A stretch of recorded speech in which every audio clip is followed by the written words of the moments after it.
Hello, today we will discuss birth injuries. Birth injuries is an impairment of the infant's body function or structure due to adverse influences that occurred at birth. Injuries to the newborn from the forces of labor and birth categorized as birth traumas. The injuries commonly occurs during labor or delivery. The birth injury is damage that occurs as a result of physical pressure during the birthing process, usually transits through the birth canal. Many newborns have minor injuries during birth. Infrequently, nerves are damaged or bones are broken. Most injuries resolve without treatment. A difficult delivery with a risk of injury to baby may occur with extremely large fetus. Injury is also more likely when the fetus is lying in abnormal position in the uterus before the birth. So there are several risk factors for birth injuries. Is primiparity, small maternal stature, maternal pelvic anomalies, prolonged or unusual rapid labor, oligoheteroamnios, malpresentation of fetus, cephalopelvic disruption, deep transverse or arrest of presenting part of fetus. So again, use of mid forceps or vacuum extraction during labor, versions and extractions, very low birth weight or extreme prematurity.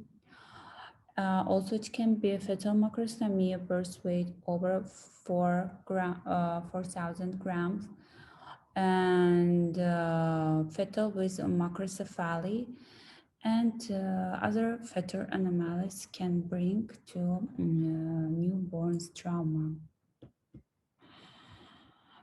Classification of newborn's injuries, it's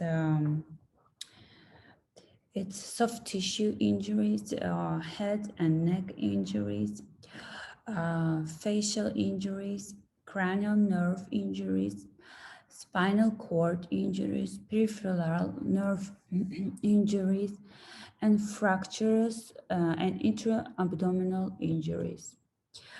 So usually when it's soft tissue injuries, it's skin lacerations, abrasions, fat necrosis.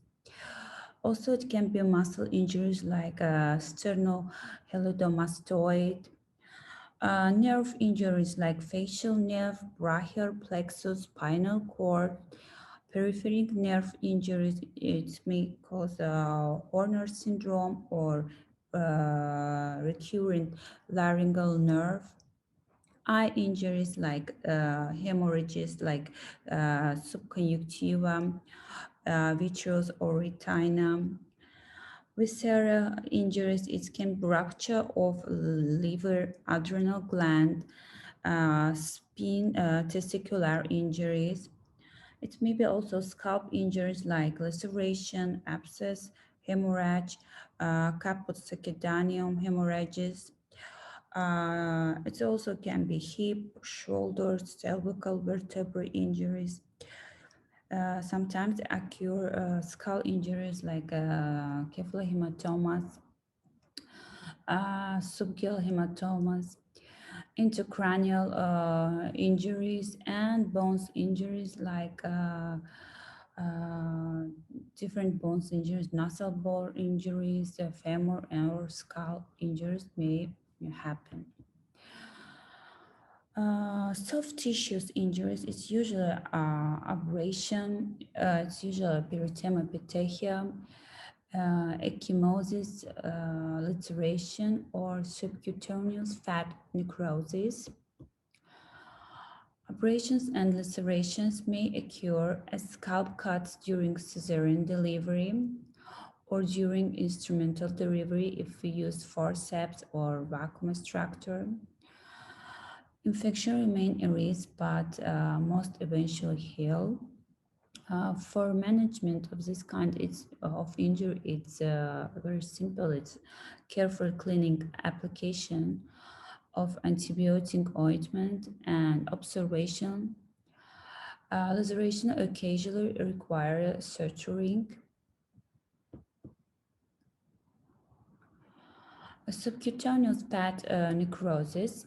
It's irregular, hard, non-pitting subcutaneous induration with overlying dusky red-purple discoloration on the extremities, on face, trunk, or buttocks. May be caused by pressure during the delivery and management. Actually, no treatment is necessary. Subcutaneous fat necrosis sometimes classifies. Skull injuries, it's caput subcutaneum, cephalahematomas, subgale hemorrhage, and skull fractures and intracranial hemorrhages. Caput subcutaneum, it's a demo of persisting part caused by pressure during a vaginal delivery. This is a serogenous subcutaneous extraperiosteal fluid collection with purely defined margins, and it's usually non-fluctuating. So it's usually never present at birth. Never present at birth, but gradually develops after 12 or 24 hours. Cephalahematomas, it's a periosteal collection of blood between the skull and periosteum. It may be unilateral or bilateral and appears within hours of delivery as soft, fluctuant swelling on the side of the head. Cephalahematomas never extend beyond the edge of the bone or crosses suture line. So the swelling is limited by the sutures lines of the skull as the bone. Pericranium is fixed to the margins of the bone.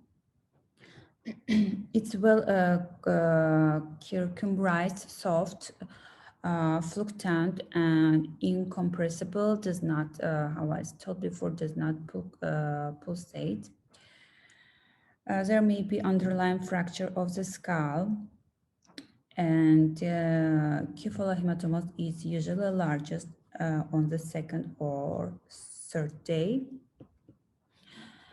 Here is picture of X-ray of the cephalahematomas. Usually, if it comes to management, there's no active treatment is needed. The fullness of hematomas spontaneously resolved in 3 to 6 weeks. So only observation in most cases, incision and aspiration of cephalahematomas may introduce infection, so it's actually contraindicated. Symptomatic treatment of anemia and jaundice may be done. And subgaleal hematoma, so bleeding in the potential space between skull and periosteum and skull galea aponeurosis crosses suture line.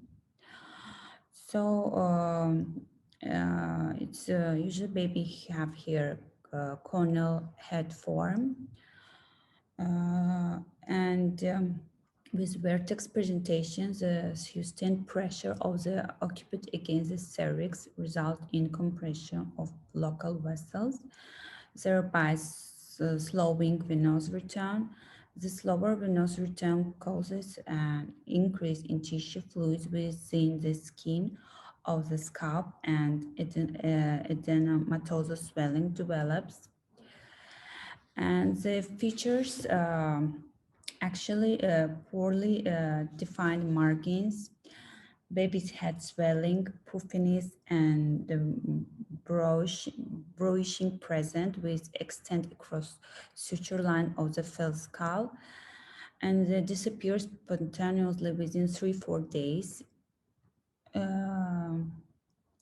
Can extend over the presting portion of the scalp and usually associated with molding, and usually presents after birth and resolves spontaneously without first few days after birth, and present as a firm to fluctuant mass that cross the structural line I told before. So if how we treat them, if kephalhematoma, if it's infected and suspected, so aspiration of the mass. If sepsis, antibiotics, hypovolemia. If we have hypovolemia, we do phototherapy to newborn. Subgill hemorrhage, subgill hematomas. If we have a subgill hemorrhage, so it's bleeding between the galliponerosis and the scalp and the periosteum. It's maybe because of forces that during delivery compress the head and then drag the head through the pelvic outlet. It's also maybe because of using vacuum extractor at birth. So here, if we have subgill hematoma and it's bleeding, and maybe added transfusion may be required if blood loss we have in newborn. In several cases, surgery may be required to catheterize the bleeding vessels. Scalp injuries, minor injuries of the scalp are abrasion over the scalp. They may be caused by forceps delivery. Incised will be inflicted during cesarean delivery. Scalp electrodes placement and during episiotomy. Sign of minor scalp injuries on occasions, the insidious wound may cause brisk hemorrhage, which required stitches, and treatment would may bleed require stitches, and which should be addressed with antiseptic solution. And also there may be skull fracture. A fracture of the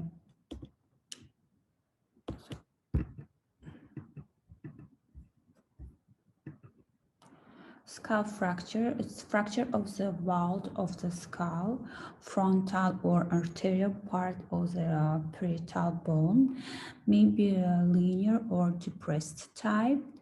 It's usually caused by effect of difficult forceps delivery in this portion or due wrong application of the forceps. Projected sacral promontory of the flat pelvis may produce depressed fracture even through the delivery is spontaneous. And usually it's a conservative treatment. In symptomless cases, it's conservative treatment. Sometimes may antibiotic treatment started. The depressed bone has to be elevated, or subdural hematomas may have be aspirated or exist during the surgery.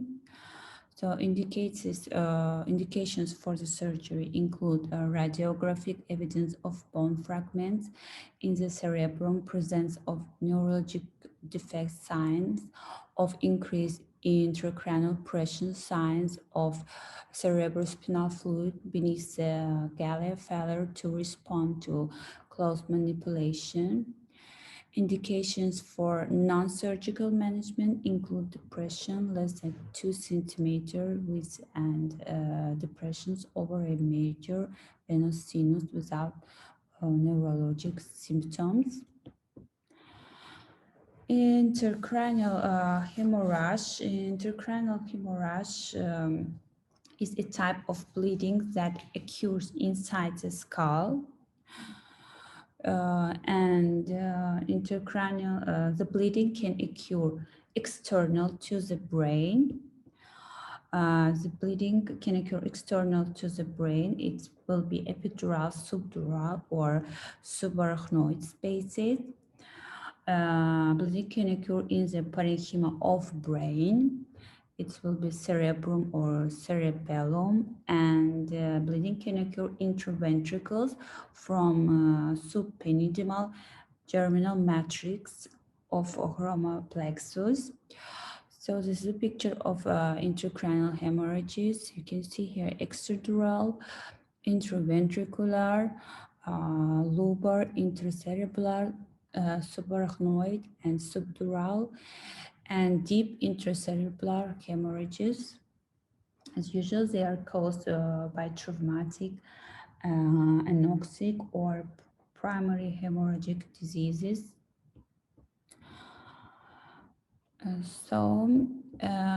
To diagnose, we can use here MRI of the newborn. You can see here preventricular hemorrhage and intraventricular hemorrhage.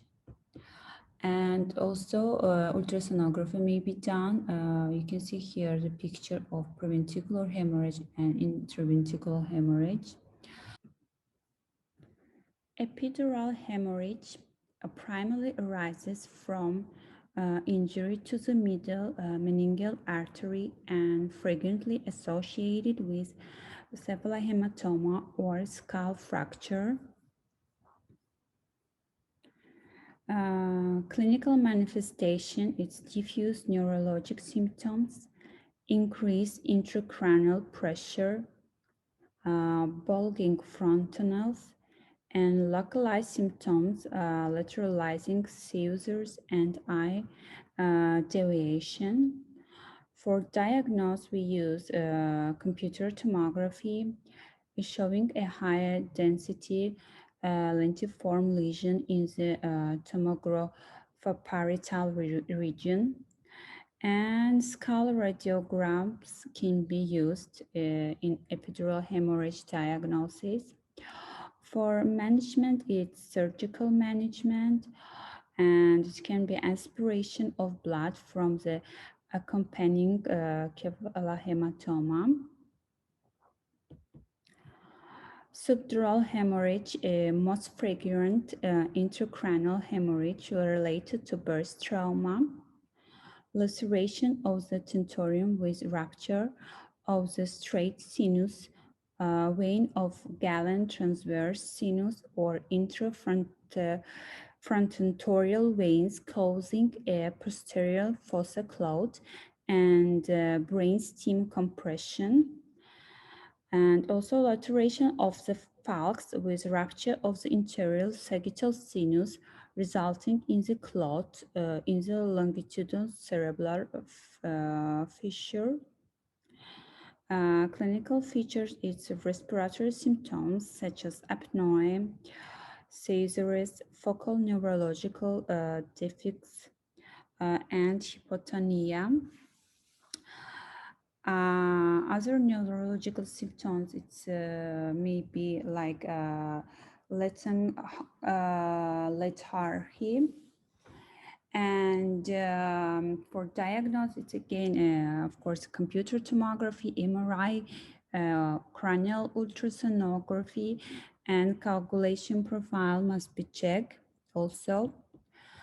Subarachnoid hemorrhage is caused by rupture of bridging veins of the subarachnoid space or small leptomeningeal vessels. Manifestations is seizures often occurring on the second day of life, irritability, depressed level of consequences, and focal neurologic signs. To diagnose, of course, here also computer tomography, cranial ultrasonography, and lumbar puncture show and increased number of red blood cells. Intraparenchymal hemorrhage, it has type like intracerebral hemorrhage, causes its rupture of malformation, coagulation disturbances, extracorporeal membrane oxygenation therapy, and clinical features in the preterm infant. It's it's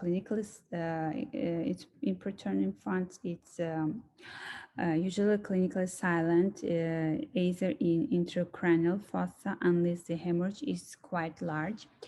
In the term infants, manifestations are seizures, gaze preference, irritability, or depressed level of consequences. And for diagnosis, also computer tomography, MRI, and cranial ultrasonography. And germinal matrix, also called subendymal germinal matrix, is a six-cellular layer of immature cells or neuroblasts under the ependymal lining of the ventricles, which is located above the caudate nucleus in the floor of the lateral ventricle and caudothalamic groove, where neuroblasts migrate from between 10 and 20 weeks. It becomes the source of glioblasts in the developing brain. Usually, germinal matrix involutes after 32 weeks of gestation. Germinal matrix is a very vascular structure containing a rich network of fragile seam-walled blood vessels that is sensitive to ischemia, which may lead to hemorrhage. Germinal matrix hemorrhage is most frequent before 35 weeks of gestation and is typically seen in very low birth weight premature infants because they lack the ability for auto-regulation or cerebral blood flow. Increased arterial blood pressure in these blood vessels leads to rupture and hemorrhage into germinal matrix. Germinal matrix hemorrhage starts usually between the thalamus and the caudate nucleus, adjacent to the foramina of Monroe, and is frequently bilateral. If it's large, it ruptures into ventricles, flooding the lateral third and fourth ventricles. Grading of germinal matrix hemorrhage depends on its ventricular or parenchymal extension. 4 grades of germinal matrix hemorrhage are distinguished by imaging.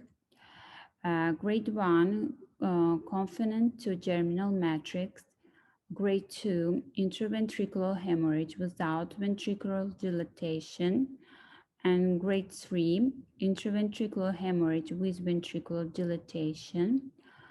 And grade 4, germinal matrix hemorrhage with intraventricular rupture and hemorrhage into the surrounding white matter or intraparenchymal hemorrhage.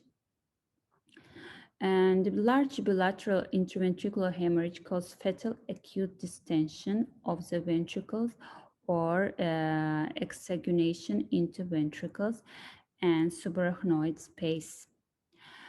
Patients surviving large intraventricular hemorrhage often develop hydrocephalus due to clots or gliosis of the aqueduct and from obliteration of the foramina of Laschka and subarachnoid space by clots and fibrosis tissue that develops from their organization. So a common lesion that characterizes the neuropathology of germinal matrix hemorrhage is intraventricular hemorrhage is bleeding into the subendymal germinal matrix with or without subsequent rupture intralateral ventricle. Complication of germinal matrix hemorrhage, its intraventricular hemorrhage include germinal matrix destruction, periventricular hemorrhagic infarction with subsequent encephalopathy and post-hemorrhagic hydrocephalus.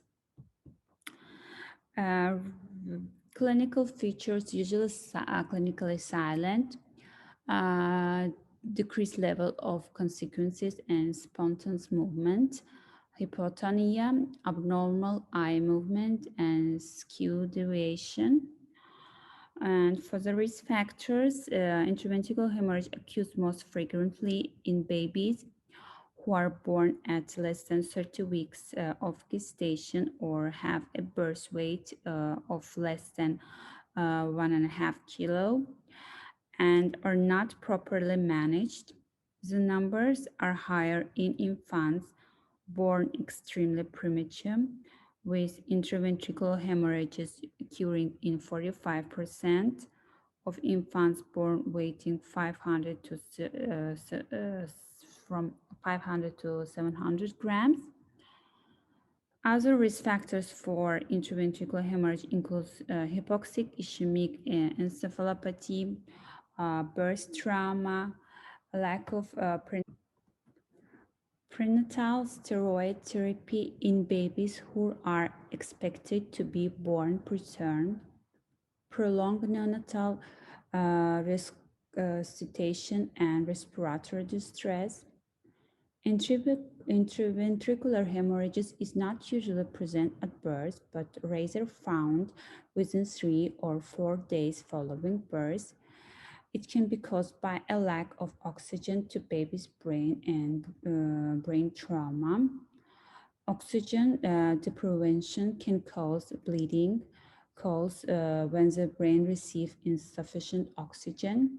Cells start to degrade when the cells that make up the blood vessels walls start to break down. The vessels become fragile and can rupture very easily. Facial fractures. So facial fractures can be caused by numerous forces, include natural passage through the birth canal, force abuse, delivery of the head in breech presentations.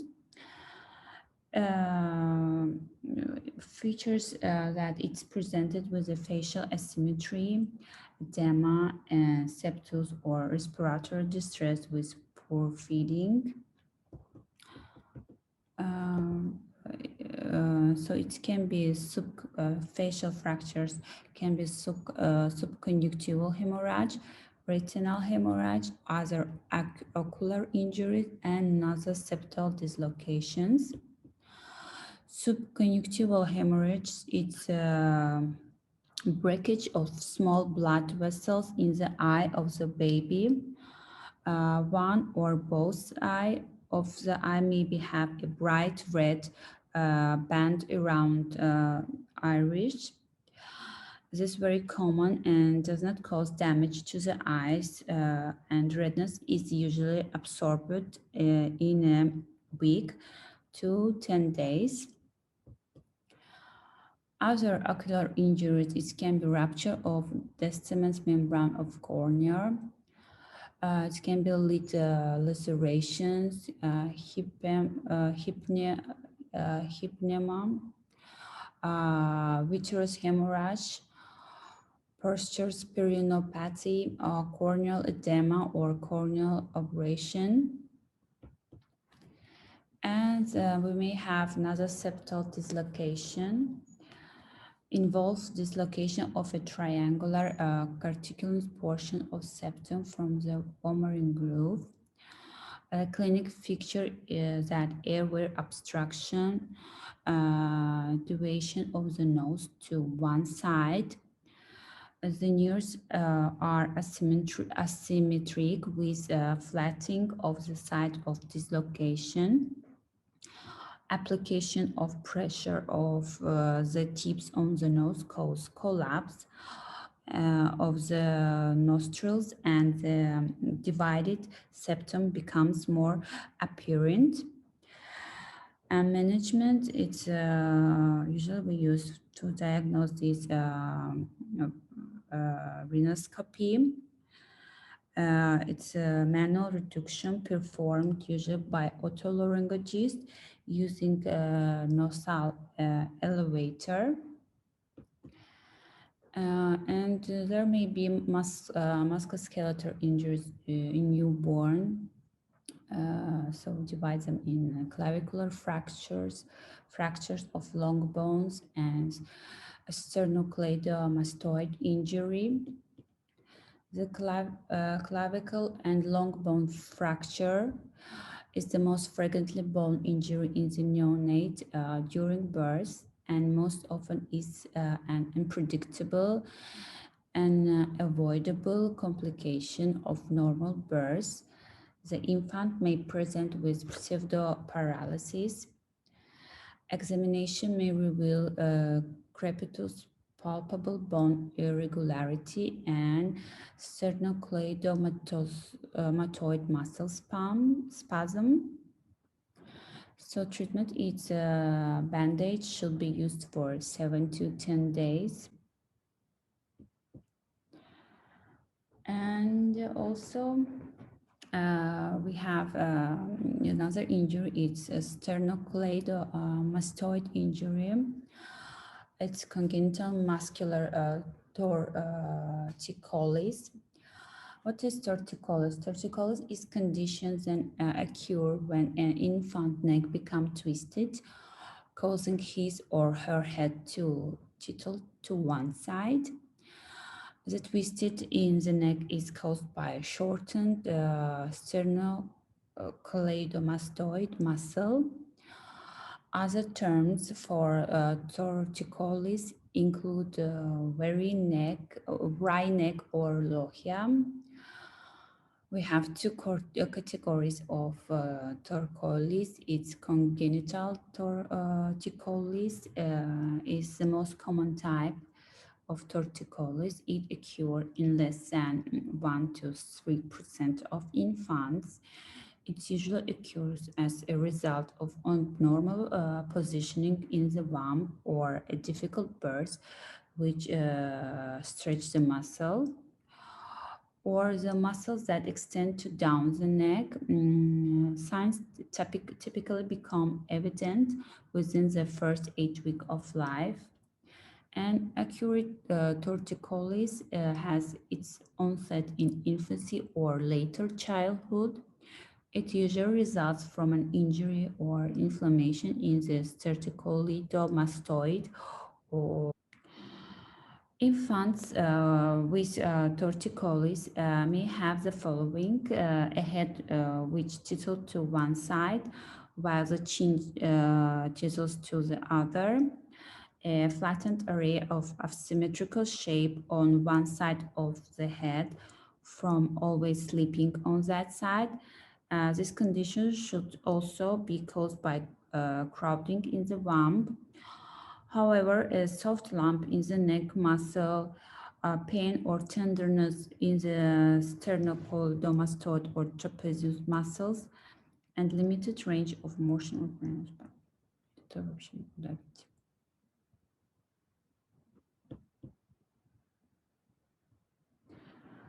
So for diagnosis, it's physical examination followed by X-ray and imaging test, and ultrasound examination must be done. And usually surgery is after 2 years is recommended.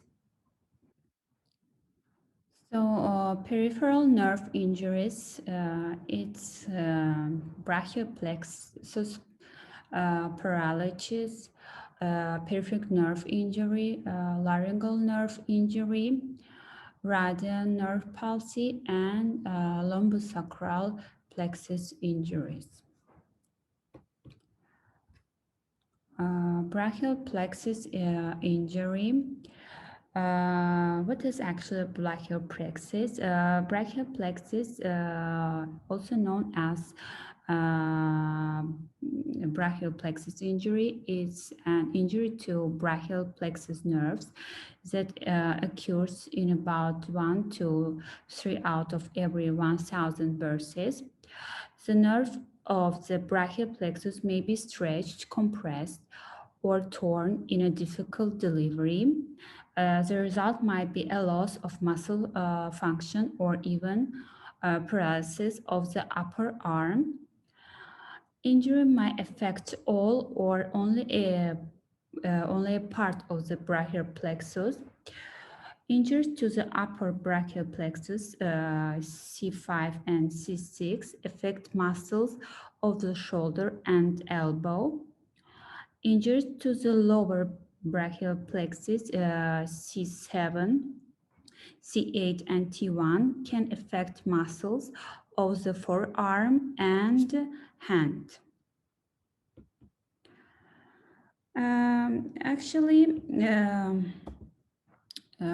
Risk factors for brachial plexus, it can be macrosomia, it can be shoulder dystonia, or instrumental deliveries with forceps or vacuum extractor, and malpresentation also may be the risk factor for brachial plexus injuries.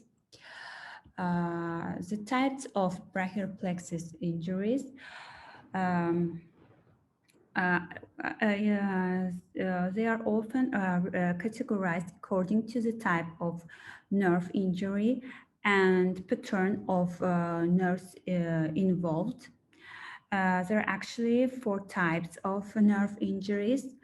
Stretch, nerve has been stretched but not torn. Injury occurs outside the spinal cord. The most common 4 usually affected nerve may recover on their own, usually within first 3 months of the baby's life. Rupture, nerve is torn but not where it attached to the spine. Injury occurs outside the spinal cord. It's a common form and may require surgical repair. Avulsion, nerve roots are torn from the spinal cord. Injury occurs at the spinal cord. Less common form cannot be surgically repaired directly. Damaged tissue must be surgically replaced. Its nerve transfers have to be done. Can injure the nerve to the diaphragm, causing difficulties with breathing. And droopy eye line on the attached side may indicate a more severe injury, such as a horn syndrome. And another type is a neuroma. A nerve has tried to heal, but scar tissue has formed and presses against the injured nerve or interferes with nerve function, and may require surgical treatment with nerve reconstruction and or secondary tendon transfers. There are some forms of brachial plexus injuries. It can be herb Duchenne paralysis. It involves the upper portion of the brachial plexus. It's C5, C6, and sometimes C7. A child typically has a weakness involving the muscles of the shoulders and biceps. Home physical therapy begins when a baby is 3 weeks old to prevent stiffness, atrophy, and shoulder dislocation. Another form is total plexus involvement. This represents roughly 20 to 30% of brachial plexus injuries. All 5 nerves of the brachial plexus are involved. Children may not have any movement at the shoulder, arm, or hand. Horner syndrome, this repeats roughly 2 to 20% of injuries. It's usually associated with avulsion. The sympathetic chain of nerve has been injured, usually into the T2 and T4 region. The child may have ptosis, meiosis, and anhidrosis. The child may have more severe injury of brachial plexus and Klumpke's paralysis.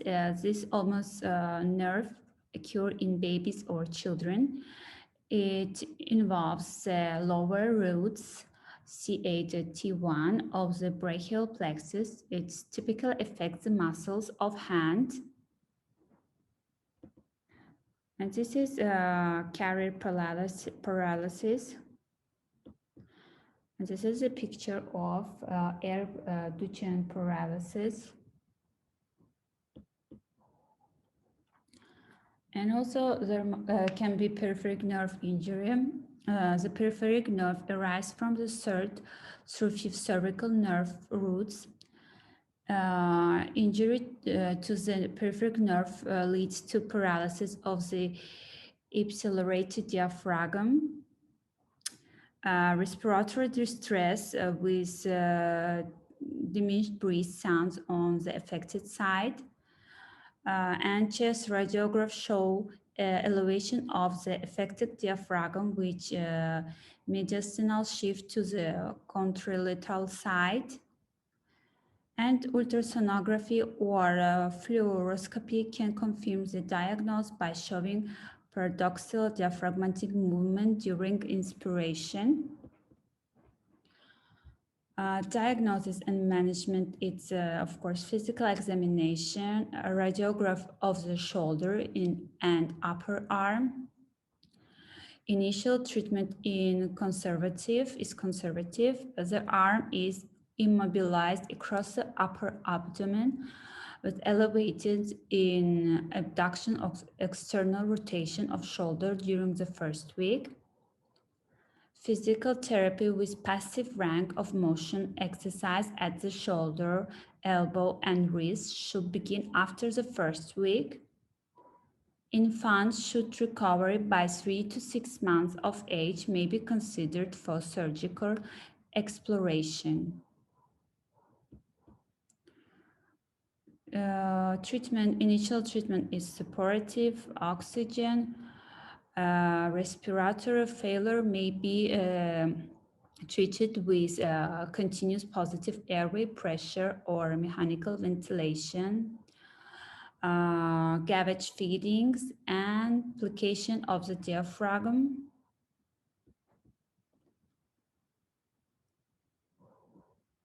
And we can have laryngeal nerve injury. The symptom is here, it can be respiratory distress, hoarse crying, dysphagia, and aspiration. It's diagnosed by laryngoscopy. And the treatment is recommended. A small frequent feeding may be required to decrease the risk of aspiration and intubation. Bilateral paralysis tends to produce more severe distress and therefore requires intubation or tracheostomy placement more frequently. And we have sometimes injuries like cranial nerve and spinal cord injury. It can be facial paralysis and spinal cord injuries.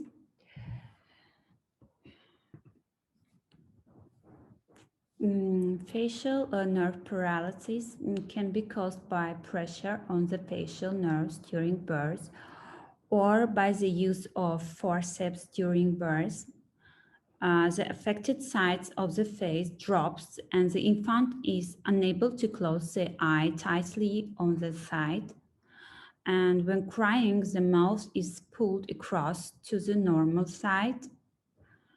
Protection of the involved eye by application of artificial tears and trapping to prevent corneal injury, and neurosurgical repair of nerves should be considered only after lack of resolution during 1 year of observation.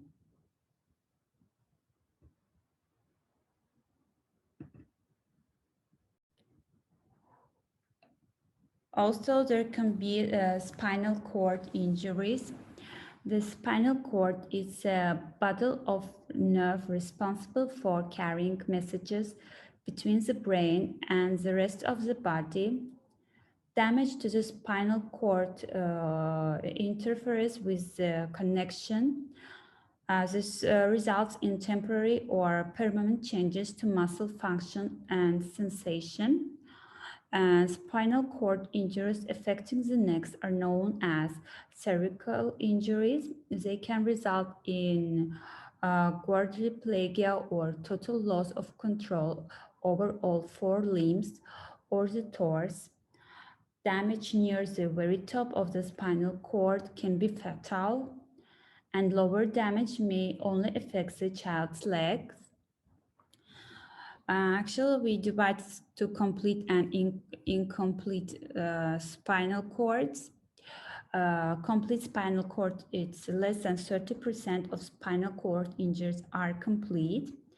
A complete spinal cord injury occurs when the spinal cord is fully severed or compressed, resulting in the loss of all movement and sensation below damaged area.